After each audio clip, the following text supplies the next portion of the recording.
नमस्कार, जय हिंद विद्यार्थियों। स्वागत है आप सभी का आपके अपने यूट्यूब प्लेटफॉर्म में।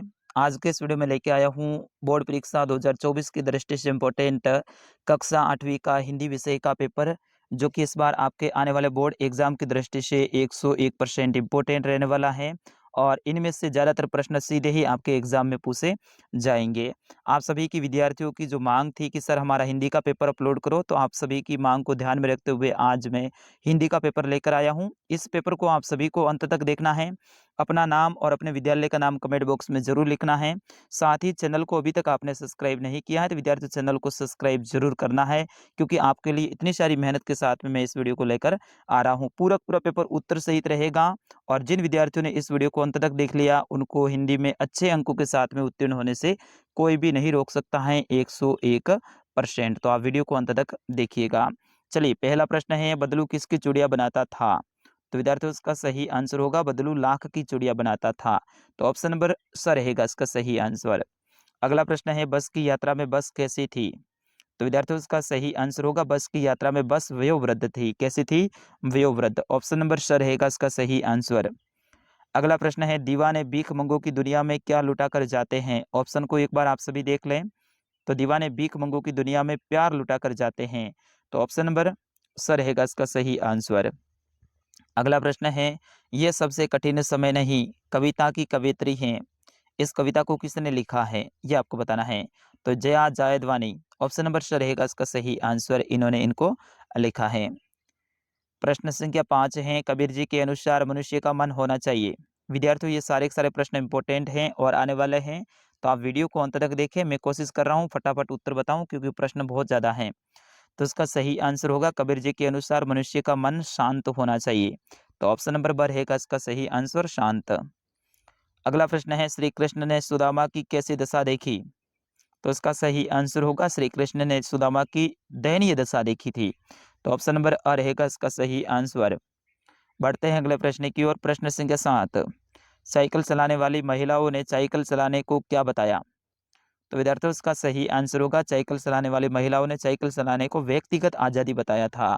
तो ऑप्शन नंबर अ रहेगा इसका सही आंसर, व्यक्तिगत आज़ादी। और 101% में श्योर हूँ कि ये प्रश्न आने की पूरी संभावना है। अगला प्रश्न है, आकाश का पर्यायवाची शब्द है। तो आकाश का पर्यायवाची शब्द है वो नभ होता है। नभ, गगन, ठीक है ना। तो इस तरह से आपका ऑप्शन नंबर और रहेगा इसका सही आंसर। विद्यार्थियों, अभी तक आपने हमारे चैनल को सब्सक्राइब नहीं किया है तो कर लो ना यार। सब्सक्राइब करना एकदम फ्री है और बिल्कुल आपके लिए यहाँ पे अच्छे से मैं तैयारी करवाऊंगा। आपके सारे विषय के पेपर अपलोड करने वाला हूँ, तो आप चैनल को सब्सक्राइब अभी कर लो, ठीक है ना। बाद में आप भूल जाते हो। तो मान शब्द में कौन सा उपसर्ग जोड़ने पर उसका अर्थ है वो घमंड हो जाता है? तो उसका सही आंसर होगा अभी। अभी उपसर्ग जोड़ेंगे मान में तो उसका अर्थ घमंड होता है। कैसे होता है देखिए, अभिमान। तो अभिमान का मतलब क्या होता है? घमंड होता है, इसीलिए अभी उपसर्ग हो जाएगा। अगला प्रश्न है, अचानक सांप की गुफा में क्या आकर गिरता है? तो अचानक सांप की गुफा में बाज आकर गिरता है। तो ऑप्शन नंबर ब रहेगा इसका सही आंसर, बाज। बढ़ते हैं अगले प्रश्न की ओर। प्रश्न संख्या 11, अरिक्त स्थानों की पूर्ति कोष्टक में दिए गए सही शब्दों से कीजिए। तो इसका सही आंसर होगा, पहले देखिए, चिड़िया सोच में तिनका खाली जगह की तैयारी में, तो उड़ने की। चिड़िया की सोच में क्या था? तिनका, और वो उड़ने की तैयारी में है, तो यहाँ पे उड़ने भरना है। अगला है, झरती हुई पत्ती को खाली जगह बैठा हाथ। तो झरती हुई पत्ती को थामने को बैठा हाथ, तो यहाँ पे थामने ये भरना है। देखिए लाल रंग में मैंने दे रखा है, इनके उत्तर हैं। अगला है, अब सूरज डूबने का वक्त होगा। तो यहाँ पे डूबने आपको भरना है। और अगला है कि सदियों से बूढ़ी नानी तमाम बच्चों को सुना रही। तो यहाँ पे बच्चे भरना है आपको। अगला है, साधु से पूछना चाहिए। साधु से ज्ञान पूछना चाहिए, न कि जाति, ठीक है ना। तो यहाँ पे ज्ञान भरना है। और कबीर घास न डालिए, यहाँ पे घास भरना है, ठीक है ना। कबीर घास न नीडिए। और अगला है, मनुष्य को दूसरों से मधुरता से व्यवहार करना चाहिए, कठोरता से नहीं, मधुरता से। तो यहाँ पे मधुरता आपको भरना है। यहाँ पे देखो उत्तर भी मैंने दे रखा है। ये पीडीएफ आपको पढ़ने के लिए चाहिए तो भी मैं देने वाला हूँ। वीडियो को अंत तक देखिए, बिल्कुल मैं बताऊंगा कैसे मिलेगी आपको पीडीएफ। अगला प्रश्न है, ओस की बूंद को उड़ने की शक्ति कौन देता है? तो विद्यार्थियों इसका सही आंसर होगा ओस की बूंद को उड़ने की शक्ति सूर्य देता है। कौन देता है? सूर्य देता है। तो इसका सही आंसर होगा सूर्य। बढ़ते हैं अगले प्रश्न की ओर। प्रश्न संख्या 13। श्री कृष्ण अपनी चोटी के विषय में क्या-क्या सोच रहे थे?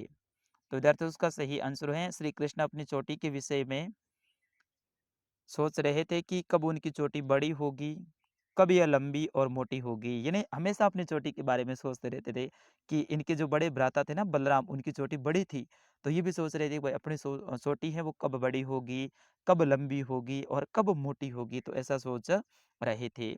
अगला प्रश्न है, दीवानों की दृष्टि में भीख मंगे कौन हैं? बहुत, बहुत इम्पोर्टेंट ये प्रश्न है विद्यार्थियों। तो दीवानों की दृष्टि में भीख मंगे स्वार्थपूर्ण जीवन व्यतीत करने वाले भीख मंगे हैं।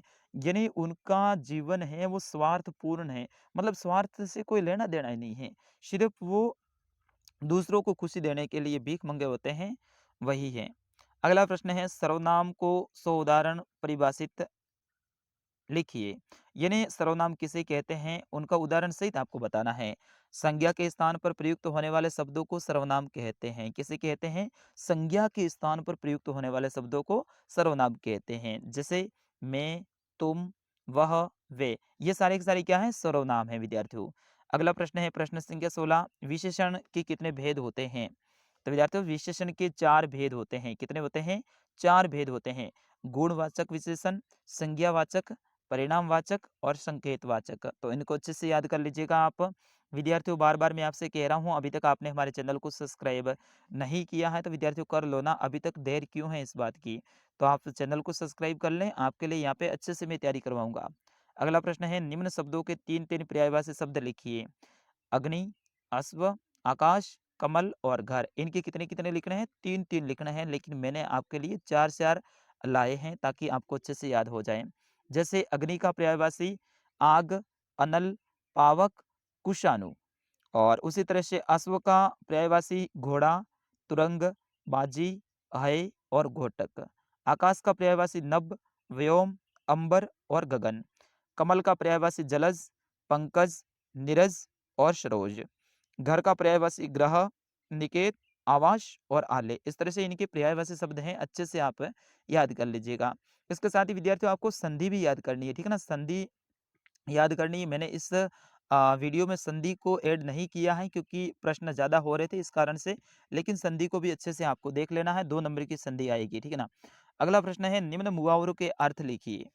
मुहावरों के अर्थ लिख रहे हैं, जो इम्पोर्टेंट बन रहा है उन्हीं को मैं लेकर आया हूँ। जैसे कि पीठ दिखाना, इसका अर्थ होता है भाग जाना। फलना-फूलना, इसका अर्थ होता है उन्नति करना। अपना उल्लू सीधा करना, इसका मतलब होता है अपना मतलब साधना। और लाल पीला होना, इसका अर्थ होता है क्रोधित होना। तो इस तरह से मुहावरे आएंगे। फिर उसके बाद में अगला प्रश्न है जो कि आपकी किताब से संबंधित हैं आगे के प्रश्न, और ये सारे के सारे प्रश्न हैं विद्यार्थियों आपके 3-3 नंबर के रहेंगे और बहुत इंपॉर्टेंट रहने वाले हैं, और मैं श्योर हूं कि इनमें से ही ज्यादातर प्रश्न सीधे आएंगे। तो देखिए 19वां प्रश्न है, बदलू का पैतृक धंधा क्या था? उनका धंधा बंद क्यों हो गया था? तो विद्यार्थियों बदलू का पैतृक धंधा क्या था और बंद क्यों हो गया था? देखिए इसका सही आंसर होगा, बदलू का पैतृक धंधा लाख की चूड़ियां बनाने का था। क्या था? लाख की चूड़ियां बनाने का। मशीनीकरण के कारण उनका पैतृक धंधा बंद हो गया, जिसके कारण वह बेरोजगार हो गया।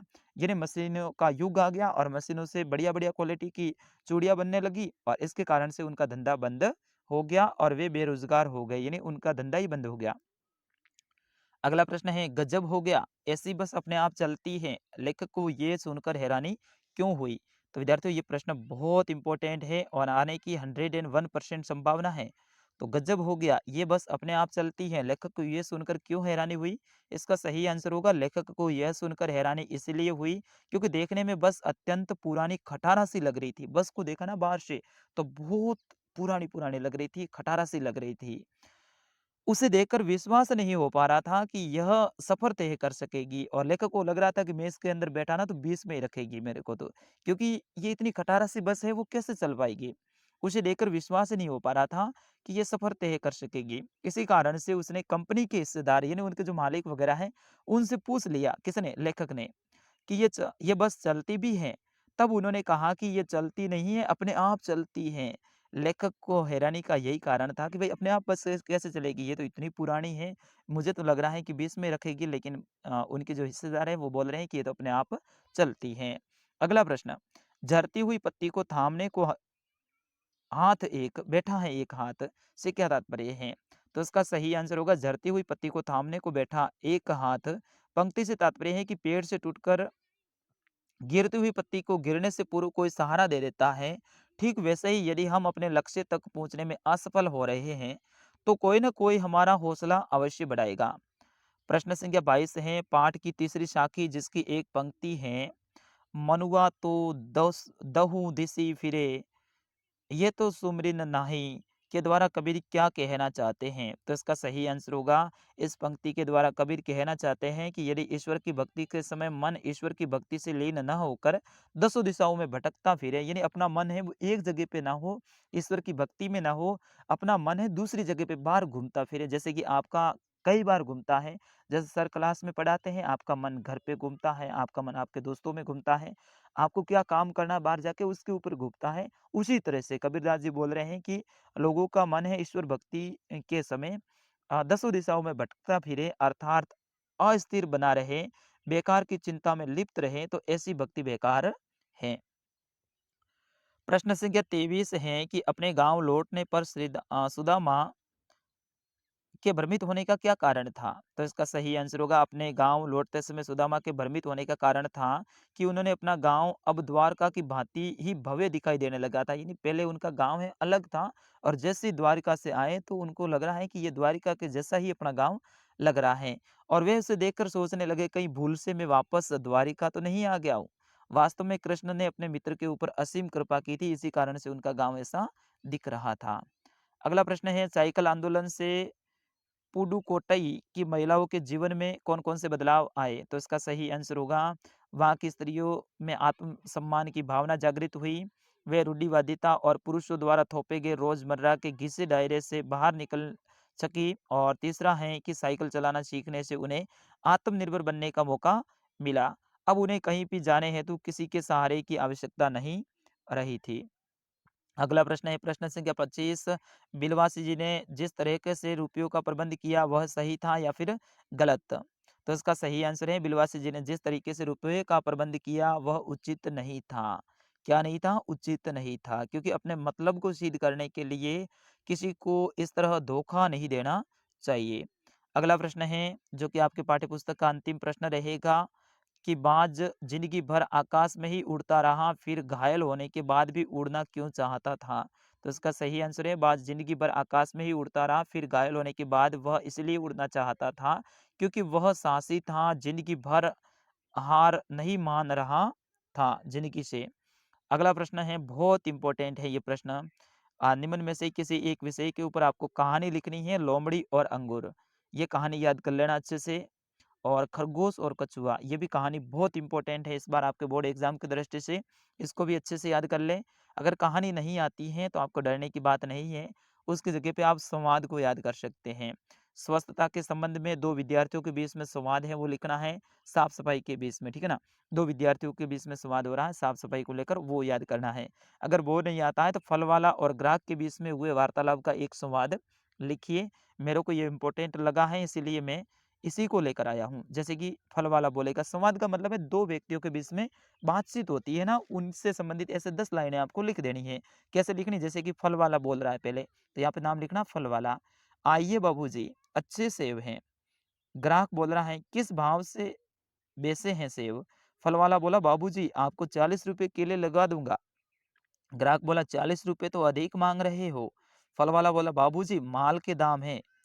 ग्राहक बोला, 100 तो ठीक है, 30 रुपए लगा दोगे। ग्राहक बोला कि भाई 40 रुपए तो ज़्यादा है, माल के दाम भले ही हो लेकिन मैं तो 30 रुपए दूंगा, 30 रुपए लगा दो। फल वाला बोला, बाबूजी ये असली कश्मीरी सेब हैं, आपके लिए 36 रुपए लग जाएंगे। असली कश्मीरी सेब हैं, इसलिए आपको 36 रुपए में मैं दे दूंगा। यानी आप भाव कोई भी चीज़ लेने जाते हैं, जैसे भाव कम नहीं करवाते, इस तरह से जो बातचीत हो रही है वही लिखनी है, ठीक है ना। और अगला प्रश्न है, अपने प्रधानाध्यापक जी को 3 दिन के अवकाश के लिए एक प्रार्थना पत्र लिखना है। इसकी जगह पे आपको टीसी के लिए प्रार्थना पत्र भी आ सकता है, ध्यान रखना। और अगर ये नहीं आता है तो स्वयं को महेश मानकर अपने मित्र दिनेश को अपने बहन की शादी में बुलाने के लिए एक आमंत्रण पत्र लिखिए। पत्र भी आपको याद करना है, उसमें आमंत्रण पत्र है वो इम्पोर्टेंट रहेगा। और अंतिम प्रश्न है, किसी एक विषय के ऊपर 250 शब्दों में निबंध लिखना है। मेरे प्रिय शिक्षक, बहुत बहुत इंपॉर्टेंट है विद्यार्थियों। 101% मेरी तरफ से मैं श्योर हूँ कि ये निबंध आपके आएगा। अगर ये नहीं आता तो हमारे विद्यालय का वार्षिक उत्सव आने की पूरी संभावना है। मेरा प्रिय त्योहार होली या फिर मेरा प्रिय खेल क्रिकेट, ये भी आपके निबंध आ सकता है। मैंने होली के ऊपर लिखा है, अच्छे से आप इसको याद कर लीजिएगा। और हाँ, मैंने कहा था ना ये पेपर मैं आपको देने वाला हूँ, तो हमारे व्हाट्सएप ग्रुप बना हुआ है, उसकी लिंक वीडियो के डिस्क्रिप्शन में दे रखी है। वहाँ से जाके आप हमारे व्हाट्सएप ग्रुप से जुड़ें, वहाँ पे इस पेपर को मैं शेयर करने वाला हूँ। या फिर हमारी वेबसाइट बहुत जल्द बनने वाली है। अगर जैसे वेबसाइट बनेगी तो इसी वीडियो के डिस्क्रिप्शन में मैं लिंक दूँगा, उसके ऊपर क्लिक करके भी इस पेपर को आप डाउनलोड कर सकते हैं। तो फिलहाल के लिए इस वीडियो में इतना ही। अगले वीडियो को देखने के लिए आप हमारे चैनल को सब्सक्राइब करते जाइएगा, साथ ही प्यारा-सा कमेंट करके जाइएगा कि आप कहाँ से इस वीडियो को देख रहे थे। मिलते हैं विद्यार्थियों अगले वीडियो में, तब तक आपके अपने सर उदय सर को दीजिएगा आज्ञा। नमस्कार, जय हिंद, हँसते रहिएगा, मुस्कुराते रहिएगा, वंदे मातरम।